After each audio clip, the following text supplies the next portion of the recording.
Nous vivons dans un monde où ce qui compte, c'est ce qui se voit, le monde du tape à l'œil, le monde de la super-information, où beaucoup d'importance.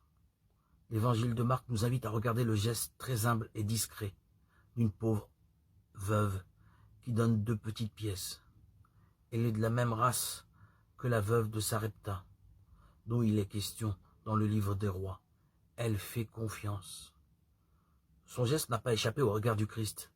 Il regarde la foule de pèlerins, de donateurs, puisqu'il est d'usage de verser l'offrande pour l'entretien du temple et les célébrations qui s'y déroulent, comme vous le faites aujourd'hui en donnant.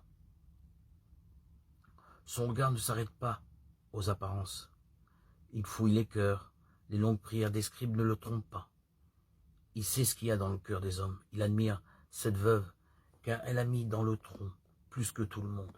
Elle a tout donné. Elle devient le visage de la foi. C'est à cette absence de calcul que se reconnaît le vrai amour. Le vrai amour ignore tout calcul et toute mesure. Toutes ces femmes de foi ont trouvé dans leur fidélité un bonheur plus profond, plus lumineux. Elles sont porteuses d'espérance. Si nous nous rendons compte que ce qui est dans nos mains nous est donné, il en résulte 2 manières de réagir. D'abord, il est normal que nous soyons poussés à remercier Dieu et à vivre dans l'action de grâce. Ensuite, nous devons être portés à limiter la générosité de Dieu. L'homme oublie vite ses bienfaiteurs et il ne partage pas facilement l'action de grâce. L'esprit de partage sont des exigences évangéliques qui contrarient l'instinct propriétaire enraciné en nous. Dieu ne donne pas de son superflu, mais il se donne lui-même.